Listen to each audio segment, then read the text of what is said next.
જય માતાજી। આજે આપણે બનાવવાના છે લાડવા। તો એની માટે મેં ગોળ દેશી લીધો છે, ડાળિયાના લાડવા કરવાના છે। તો ડાળિયા પણ લઈ લીધા છે। તો એનો આપણે મિક્સરમાં પીસી લઈએ, પણ એકદમ એનો પાવડર નથી કરવાનો। થોડા મોઢામાં આવે ને એવા અધકચરા રાખવાના, તો જ સરસ લાગશે।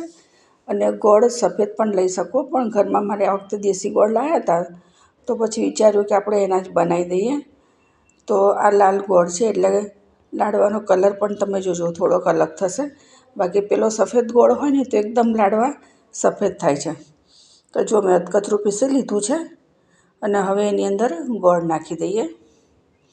સાદો ગોળ હોય છે તો સરસ મિક્સ થઈ જાય છે, એકદમ પોચો હોય છે ને એટલે। અને આ થોડોક વાર લાગશે, એમાં સમારીને જ લીધો છે, પણ તો અમુક કણી હોય છે, એટલે એને ભેગી થતાં બહુ વાર લાગે છે।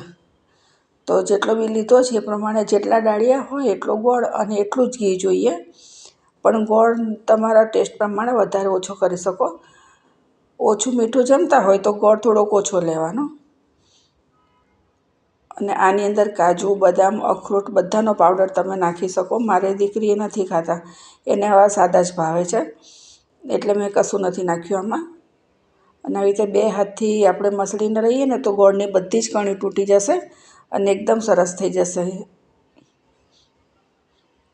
હવે ઘી આપણે દેશી ઘરે બનાવેલું હોય એ નાખવાનું છે। હું કાયમ એ જ વાપરું છું, બજારનું ઘી અમે લાવતા જ નથી, ઘરે બનાવીએ છીએ। તો હવે એની અંદર ઘી ગરમ કર્યું છે એ નાખી દઈશું। સરસ ગરમ થઈ ગયું છે ઘી। થોડું ઘી નાખી અને મિક્સ કરી લઈએ, પછી જરૂર પડે તો બીજું નાખીશું। એક સામટો નથી નાખવાનું, થોડું થોડું નાખતા જવાનું। મિક્સ કરી લઈએ। જો હજી ઘી નાખીશું બીજું।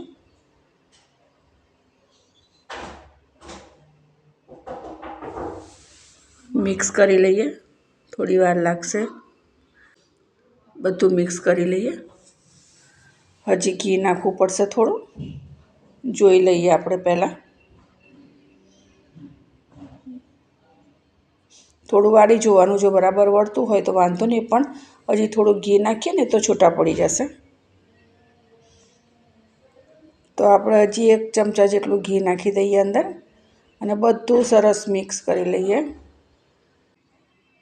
જો સરસ થઈ ગયું છે, એકદમ સરસ। તો હવે આપણે એના લાડવા વાળી લઈએ। નાના છોકરા હોય તો એકદમ નાના નાના વાળવાના, નહીં તો થોડા મોટા વાળી લઈએ તો ચાલે, મોટાને ખાવાના હોય તો। અને નાના હોય તો સરસ લાગે। મેં મીડિયમ સાઇઝના કર્યા છે, જો આ રીતે। હજી બીજા બધા જ એક એક કરીને વાળી લઈશું। આમાં અત્યારે તમને ઘી વધારે લાગશે, પણ જ્યારે ઠરી જશે ને ત્યારે સરખું થઈ જશે। મીડિયમ સાઇઝના આપણે બધા વાળી લઈએ લાડવા આ રીતે। આની ઉપર તમારે ખસખસ નાખવી હોય તો નાખવાની, ને લોટમાં નાખવી હોય તો પણ ચાલે, પણ હું આમાં કશું નાખતી જ નથી, અમારા ઘરે નથી ભાવતા। ખાલી ગોળ, ઘી અને ડાળિયા, બસ એટલું જ નાખતા હોય છે। બાકી ડ્રાયફ્રૂટ્સનો પાવડર પણ નખાય, ખસખસ નખાય, જાયફળ નખાય, કંઈ પણ નાખવું હોય તો નાખી શકો। જો આવી રીતે આપણે બધા જ લાડવા કરી લઈશું।